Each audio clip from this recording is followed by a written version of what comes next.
This is Sassy Blonde Traveller.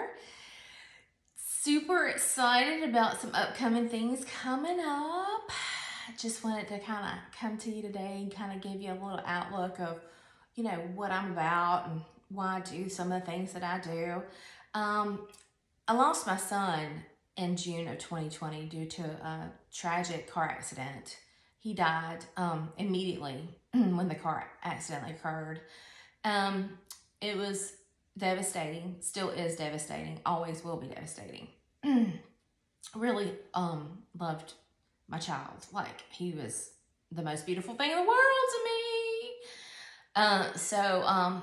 Anyways, what I do is try to live my very best life, because if I've got to be on this earth, I might as well make the best out of it, is what I think. So these trips are to give me experiences, to give me gratitude for other people's life, to enjoy watching people live their lives differently from Americans, because Americans, we do have it pretty good over here. We kind of get a little fast paced and kind of forget what it's all about sometimes. So I can't wait to get to go overseas next few months and do some different trips. The one trip that I'm going on is my blonde-headed boy, who's blonde-headed, boy trip. And that will take place in Italy, and it is to travel the coast of Italy and get to go to Milan and Cinque Tuscany, just get to enthrall myself into that life. I have been there once before to Italy, to visit Rome, Venice, and Pisa and Florence. So this is a lot different.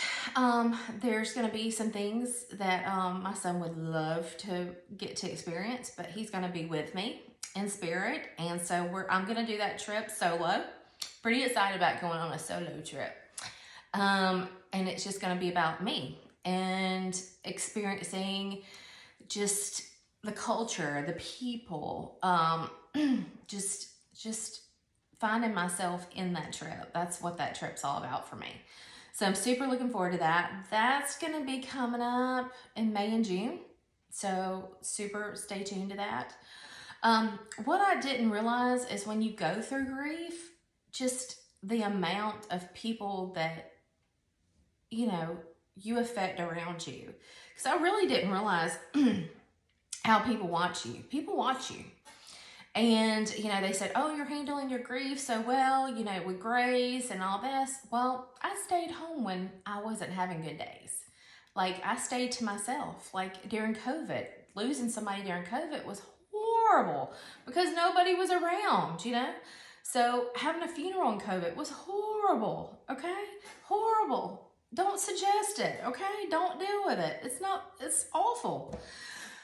So when you're going through grief, you've got to give yourself kind and grace.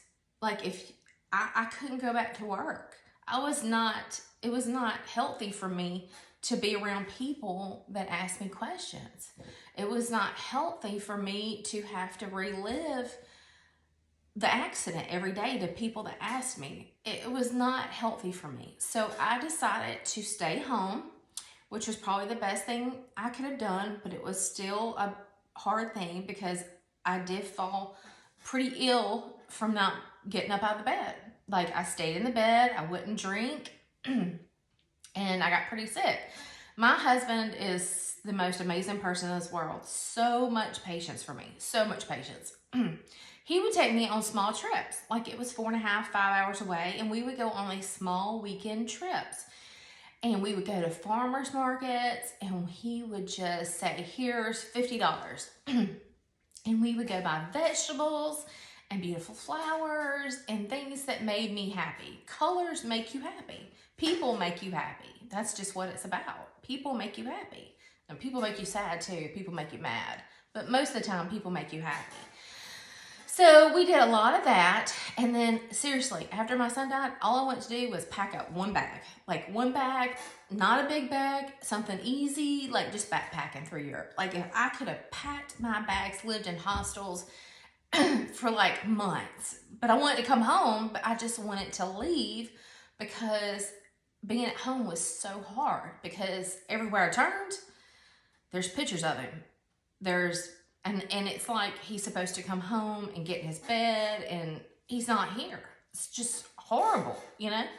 And so it's like you don't want to change your house because there's still hope. So I had to stay here. Felt pretty ill. Got it together in 2021 with the health. Still working on my health every day. Like, that's so important. Like, if you're not healthy, then you can't live your life to the best. You can't travel. So definitely try to be as healthy as you can. So what I'm telling you is be kind to yourself. And if traveling makes you happy, then try to figure out how to do it. Save money. Do a mad dash. Whatever makes you happy. But you've got to live your best life. If you don't do that, then what's the purpose? You know, what's your purpose? I'm still trying to find a good purpose. But I really feel that people have saw how I try to live my life, and they're like, wow, this girl really travels ridiculously too much. It's what I love. It's what I love. I don't have any more children. I'm able to go and do as we please pretty much. And that's where I'm at. And I want to give people hope. If you can't leave your home and you're watching me, then I want to give you hope that there's beautiful people out there. There's beautiful people doing beautiful things, and you can witness it. And I'm witnessing it all over the world. That's what it's about. And I am pretty much a foodie. Love to eat. So I got to keep it to a minimum. You know, got to keep it under control while I'm at home. So I want to share you the flavors and some of the things that I absolutely love and feel like you need to know about it. That's where it's at for me. So I hope you take this with a grain of salt. Find your happy wherever it may be. And I hope you get some satisfying words out of this from me. And come follow me.